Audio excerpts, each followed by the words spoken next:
এই ফলটার নাম হচ্ছে কোনটা, এরকম দেখতে।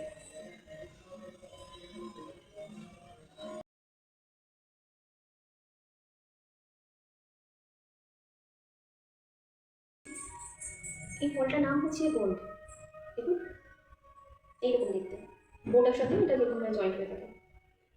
এগুলো বাঞ্চ অনুযায়ী হয়, গোছা গোছা বাঞ্চের মধ্যে এগুলো হয়ে থাকে। এগুলো তৈরি করার একটা আলাদা প্রসিজার আছে, একটু মেহনত করতে হবে। ওই প্রসিজারটা আমি আপনাদের সাথে শেয়ার করছি। বানিয়ে খাবেন, দারুণ লাগে। জাস্ট লাইক আ ওয়াও। এই দেখুন, এটার জন্য এরকম একটা স্পাইসি, দেখতে স্পাইসি লাগছে বাট এটা স্পাইসি না, এটা ভীষণ টেস্টি, খাটি মিঠি একটা চটপটি মশলা। দেখুন এরকম একটা মশলা বানিয়ে দিতে হবে। এই মশলাটার আমি কতটা কী ইনগ্রেডিয়েন্টস দিয়েছি আমি আপনাকে লিঙ্কের মধ্যে মেনশন করে দেবো। আপনারা এই মশলাটা যদি বানাতে চান, এটা অনেক কাজেই আপনারা ইউজ করতে পারেন, সেহেতু এটা বানিয়ে রাখতে পারেন, ফ্রিজের মধ্যে স্টোর করে রাখতে পারেন, এটার জন্য খারাপ হয় না। এটাকে এই গোলটাকে কাটার একটা আলাদা প্রসিজার আছে। এটা যে আছে, এটাকে এরকম মাথার কাছ থেকে মাথার কাছ থেকে এটাকে এইভাবে কেটে নিতে হবে। তো গোটাটা আলাদা হয়ে গেল। এবার এর মধ্যে যে বীজটা রয়েছে না, এটা ভীষণ টাইট, এর মধ্যে একটা একটা চিপচিপে জেলি টাইপের থাকে, যে কারণে হাতটা ভীষণ স্লিপি করে। এটাকে ভেতরে চাকু দিয়ে বা কোনো পিন দিয়েও আপনারা এটাকে পরিষ্কার করতে পারেন। এরকম একটু কুচিয়ে দেওয়ার পরে এটা দেখুন আমি কীভাবে কুচাচ্ছি। এই যে এটাকে গোল করে দানাটাকে বের করে নিতে হবে। দেখাচ্ছি, ঠিক আছে? এই দেখুন এরকম একটা শক্তপোক্ত দানা বেরিয়ে যাবে। এটা এরকম ভাবে হোল করে নিতে হবে। এবার এই যে হোল করে নিলেন, এর মধ্যে আর অন্য কিছু দেবেন না। যে খাটা মশলাটা বানিয়ে রেখেছিলাম, এবার এটার মধ্যে পুরি হিসাবে চেপে চেপে ঢুকিয়ে দিতে হবে। যতটা চেপে দেওয়া যায় ঠিক ততটাই আপনারা দেবেন। যতটা চেপে চেপে দেওয়া যায় এটাকে ততটা চেপে ঢুকিয়ে দেবেন। এটা হওয়ার জন্য এমনিও শুধু খেতে ভালো লাগে, বা শুধু খেতে খাবার একটা জিনিস নয়, এটা কিছু একটার মধ্যে ইনপুট করে তারপরে রেসিপির মতো এটাকে এইভাবে বানিয়েছি। এই যে মশলাটা এইভাবে ইনক্লুড করে দিয়েছি, টোটালি এইভাবে বানিয়েছি।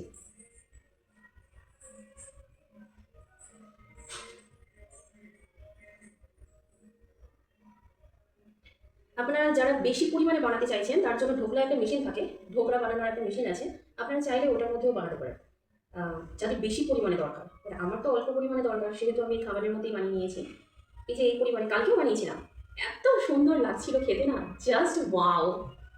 তাই ভাবলাম আপনাদের সাথে শেয়ার করি নতুন একটা জিনিস, আপনারাও বানিয়ে খান। এটা আমাদের শরীরে কী কী উপকার করে সেটা আমি আপনাকে একটু পরে জানাচ্ছি। বানিয়ে নিই, কেমনভাবে বানাতে পারে দেখিয়ে দিই, তারপরে জানাচ্ছি। চলুন তাহলে রেসিপিটা পরের স্টেপটা শুরু করা যাক। রেসিপিটা মেশিনে বানাবো, ইন্ডাকশন কুকারে বানাবো, সেহেতু আমি স্টিলের একটা বাটি নিয়েছি, বাটিতে 4-5 গ্লাস মতো জল নিয়ে নিয়েছি, ছোটো গ্লাস, ছোটো মেজারমেন্টের গ্লাসের মধ্যে এই জলটা নিয়ে নিয়েছি। এবার এইটার মধ্যে আমি কি করব, এই যে খামানি এটাকে বসিয়ে দেবো। দেখুন দেখাচ্ছি আপনাকে, এইভাবে বসাবো। 10 থেকে 15 মিনিট ভালো করে বয়েল করতে বসাবো।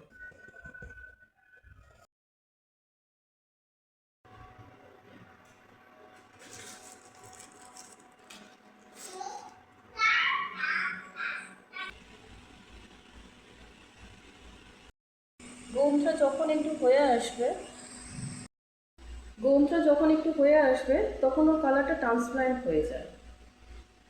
পুরো গ্রিন যেটা রয়েছে, গ্রিন একটু ট্রান্সপারেন্ট হয়ে হালকা ইয়েলো রেডিশ চলে আসে। আমি দেখাচ্ছি, আপনি আমাকে ফলো করবেন অবশ্যই। গোনটা যখন একটু নরম হয়ে আসবে, মানে আমাদের যতটা স্টিমের প্রয়োজন, যদি প্রপার স্টিম হয়ে যায় তাহলে ওটার কালারটা একটু ট্রান্সপ্ল্যান্ট হয়ে যাবে। ঠিক কেমন হবে আমি আপনাদেরকে দেখাচ্ছি স্টেপ বাই স্টেপ, আপনারা এইভাবে করতে পারেন। এখন স্টিম হচ্ছে, হাওয়াটা একদমই যাতে না বেরিয়ে যায় সেই কারণে আমি একটা চিপ লাগিয়ে দিয়েছি কাগজে। এই দেখুন কালারটা পুরো ট্রান্সপ্ল্যান্ট হয়ে গেছে। 5 মিনিট আমি স্টিম করলাম এটাকে, 10 মিনিটও প্রয়োজন হয়নি, 5 মিনিটের প্রপার স্টিম হয়ে গেছে। দেখুন এইভাবে কালারটা ট্রান্সপ্ল্যান্ট হয়ে যাবে। আমাদের নেক্সট স্টেপ হচ্ছে কিছুটা সময় আমরা নিচের যে জলটা স্টিম হয়েছে ওই স্টিমটাকে বন্ধ করে কিছু সময় রেখে দেবো।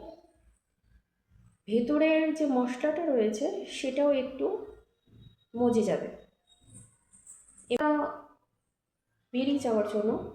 তা না হলে ওপরে যে জমা জলটা থাকবে না, সেই জলটা টপ টপ করে মশলার মধ্যে পড়বে আর মশলা ওটাকে অ্যাবজর্ব করবে।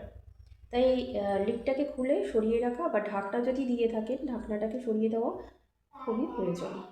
শিরজা মহেন্দ্র বাহুবলী, এই যে লিটল ডন, মোর জন, মোর চুকি, মোর কুকু কুকু, এই যে মাই আনছে। 2 বছর আগে আমার একটা এই আমার কোটি টাকা সম্পত্তি গো, এটা আমার কোটি টাকা সম্পত্তি গো, এটা আমার সোনা গো মামা। 2 বছর আগে এই সম্পত্তিটা আমি পেয়েছি। বহুমূল্য রত্ন আমার, বহুমূল্য রত্ন আমার, আমার কাছে আমার এটা কোটি টাকা সম্পত্তি। এটা আমি চুবু বাবা। চল বেটা, এর মধ্যে একটু তেল দিয়ে দেবো, দিয়ে দেবো।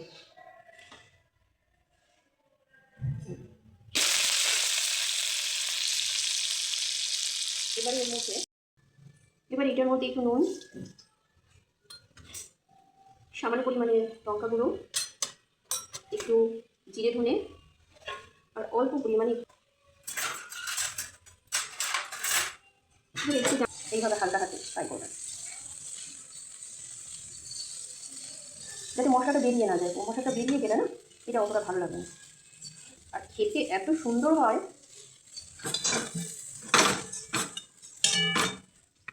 ঠিক এইরকম দেখতে হয়েছে।